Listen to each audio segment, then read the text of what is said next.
नमस्कार दोस्तों। एक बार फिर से स्वागत आप सभी का हमारे चैनल फैक्ट एंड फंडा में। साथियों, आज के वीडियो में मैं ऐसी दो घटनाओं की बात करूंगा जो लगभग लगभग एक सी घटनाएं हैं और दो अलग देशों में घटित हुई हैं। दोनों में ही किसी की जान गई है, लेकिन एक देश ने कुछ ऐसा मिसाल पेश करके दिखाया कि वहां पे डिसीजन भी आ गया है, पीड़िता को न्याय भी मिल गया है।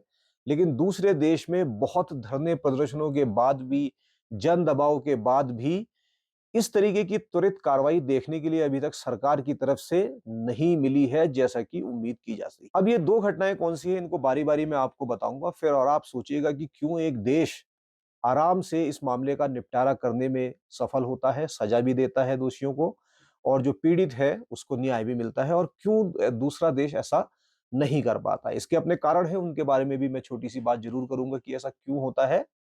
लेकिन उससे पहले मैं आपको दोनों घटनाएं क्रमवार सिरे से बताता हूं कि वो दो घटनाएं कौन कौन सी हैं। जो पहली घटना है, जो पहला केस है, उसके बारे में मैं आपको बताता हूं कि वो घटना अमेरिका के सियाटल शहर की घटना है, जहां पर भारत के आंध्र प्रदेश में रहने वाली एक छात्रा जानवी कंडुला, जो कि यूएसए के सियाटल शहर में पढ़ती हैं। 23 जनवरी 2023 के दिन जब वो रास्ता पार कर रही होती हैं, तो एक तेज रफ्तार कार आती है और वो कार उसे जानवी को टक्कर मारती है, और जानवी लगभग लगभग 100 फीट की दूरी तक जाकर छटकती है उस टक्कर से, और उसकी मौत हो जाती है। जब ये वीडियोस वायरल होते हैं और ये खबर फैलती है, तो पता चलता है कि ये कार पुलिस की ही कार होती है। सियाटल शहर की जो पुलिस है, उसका एक पुलिस अधिकारी जिसका नाम केविन डेव है, वो इस कार को चला रहा होता है, और जिसकी स्पीड लगभग लगभग 74 माइल्स पर आवर की होती है। 74 माइल्स पर आवर को अगर आप कन्वर्ट करेंगे किलोमीटर पर आवर में, तो लगभग लगभग 139 से 140 किलोमीटर के प्रति घंटा की रफ्तार की ये रफ्तार होती है। लेकिन जहां से वो गुजर रहे होते हैं, जहां वो गाड़ी चला रहे होते हैं, वहां पे जो अलाउड स्पीड होती है वो लगभग इसकी एक तिहाई होती है। मतलब 25 माइल्स पर आवर की स्पीड से ही वहां पे गाड़ी चलाई जा सकती है, इससे ज्यादा नहीं, ऐसे निर्देश वहां होते हैं।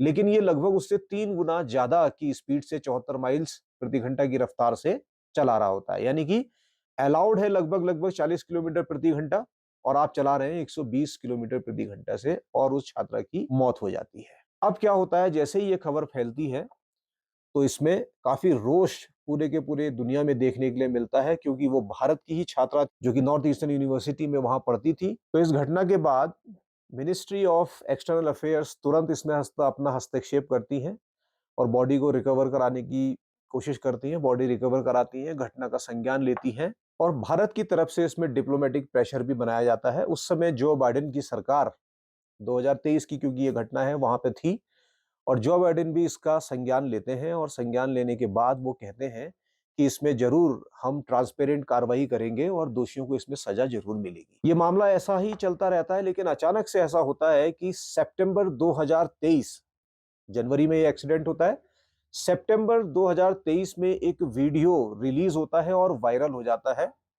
वो वीडियो बेसिकली बॉडी कैम जो यूज होते हैं, बॉडी के ऊपर कैमरा लगा के जो चलते हैं, वो कैम से वो वीडियो रिलीज होता है, और उस वीडियो में ऐसा कहा जाता है, ऐसा कहते हुए देखा जाता है कि जो सियाटल पुलिस है, उसके जो वाइस प्रेसिडेंट हैं, उस समय जो उसके वाइस प्रेसिडेंट थे, डेनियल ऑर्डर उनका नाम था। तो डेनियल ऑर्डर ये कहते हुए नजर आते हैं कि चलो कोई नहीं, 26 साल की ही लड़की थी, तो बहुत ज्यादा इसकी वैल्यू है नहीं, तो मामला निपटा देते हैं, और हंसते हुए बहुत मजाकिया अंदाज में कहते हैं कि एक तरफ तो देखिए किसी की जान चली गई है, और दूसरी तरफ ये बिल्कुल कैजुअल वे में और मजाक के वे में, चलो 26 ही साल की थी और बहुत ज्यादा लाइबिलिटी हमारे ऊपर इसकी नहीं आएगी, $11,000 का चेक काटो, इनको दो परिवार को इनके, और बात खत्म करो।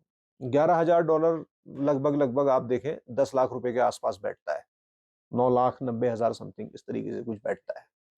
जब ये वीडियो वायरल होता है, पूरी की पूरी दुनिया में इस घटना की बहुत ज्यादा निंदा होती है।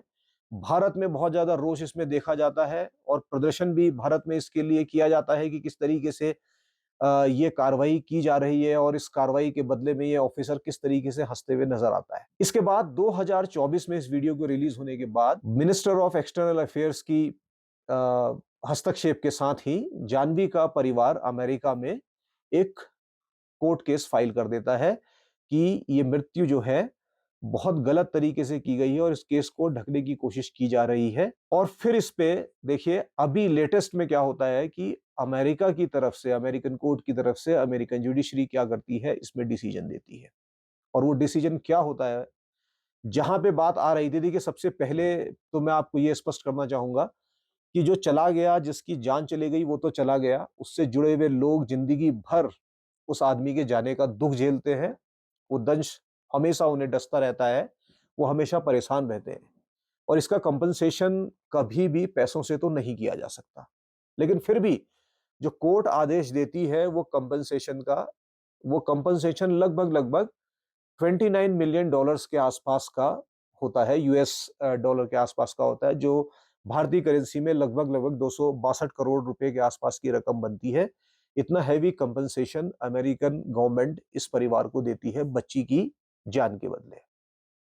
साथ ही साथ जो केविन डेव जो ड्राइव कर रहे थे उस कार को, उनकी नौकरी भी जाती है, उनको नौकरी से निकाल दिया जाता है और $5,000 का उनके ऊपर फाइन भी किया जाता है। और जिस तरीके से कैजुअल तरीके से हंसते हुए किसी की मौत का मजाक बनाया था डेनियल आर्डर ने, उनके खिलाफ भी पुलिस वहां पर उनके खिलाफ भी कानून कार्रवाई करता है और उनकी भी नौकरी जाती है। तो ये मिसाल अमेरिका पेश करता है उस व्यक्ति के लिए जो कि उसके देश का नहीं है, लेकिन फिर भी कानून में ट्रांसपेरेंसी दिखाता है और अपने ही 2 ऑफिसर्स को निकालता भी है, जुर्माना भी करता है और साथ ही साथ जो पीड़ित है उसको न्याय दिलाने के लिए एक हैवी कंपनसेशन भी देता है। दूसरी तरफ की घटना की अगर मैं आपसे बात करूं, तो ये घटना 23 जनवरी 2023 से भी पहले की है, जानवी कंडोला से भी पहले की घटना है, 2022 की घटना ये है। और किस घटना की मैं बात करने जा रहा हूं, मैं उत्तराखंड में अंकिता भंडारी हत्याकांड की बात करने जा रहा हूं। अंकिता, जो कि एक 19 साल की छोटी सी बच्ची थी, लड़की थी, वो कहीं अपना काम करती है जाकर किसी रिजॉर्ट वगैरह में और वहां संदिग्ध परिस्थितियों में उसकी मृत्यु हो जाती है। कुछ दिनों बाद बॉडी मिलती है और जब इंक्वायरी होती है तो पता चलता है इसमें कई सफेदपोश बड़े लोग शामिल हैं। कुछ लोगों को आनन फानन सजा भी होती है, लेकिन जिस न्याय की उम्मीद की जाती है वैसा न्याय अभी तक नहीं मिलता है, क्योंकि न्यूज चैनल्स के माध्यम से, धरने प्रदर्शनों के माध्यम से और जो जन दबाव उत्तराखंड की जनता बनाती है, उन सब के माध्यम से ये पता चलता है कि इसमें जो वर्तमान सरकार है उसके भी शायद वो वर्तमान सरकार किसी को बचाने की कोशिश कर रही है, शायद उनकी ही पार्टी का कोई आदमी है, ऐसा कहा जाता है। मैं इस चीज का क्लेम नहीं करता हूं, ऐसा लोग कहते हैं, इसीलिए सरकार इसको डिले करती है।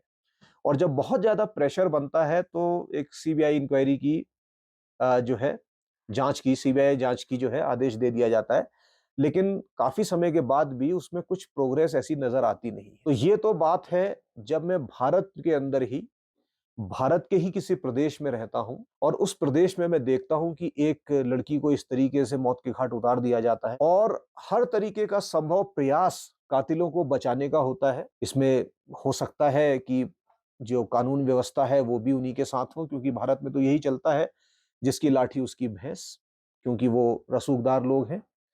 तो उनके साथ पूरा का पूरा तंत्र खड़ा होता है, उनको बचाने की कोशिश की जाती है। अच्छा, अगर उन्हें जेल में रखा भी जाता है किसी तरीके से 2-3 लोगों को पकड़ के, जैसा किया भी गया है, तो जेल में वो सुविधाएं उनको दी जाती हैं जो शायद उनके घर में भी ना मिलती। तो मेरा सवाल सिर्फ इतना सा ही है कि दूसरे देश में जाकर एक भारतीय की अगर मौत होती है तो वहां तो आप न्याय की उम्मीद कर सकते हैं, लेकिन अपने ही देश में रह के ये न्याय की उम्मीद करना बेईमानी लगता है, क्योंकि ये लोग यहां पर इस तरीके से कार्रवाई करने के लिए जाने ही नहीं जाते। अब देखिए इसमें कई चीजें शामिल हो सकती हैं।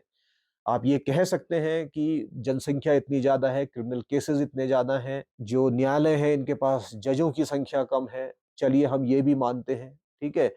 सबके अपने अपने इंटरेस्ट है, राजनीतिक पार्टियां अपने आदमी को बचाना चाहती हैं, लोग खुद भी बचना चाहते हैं, लोग पैसा देके कानून के हाथ भी कमजोर कर देते हैं। ये सारी की सारी चीजें तो होती ही हैं और ये कहाँ नहीं होती हैं? क्या ये अमेरिका में भी नहीं होंगी?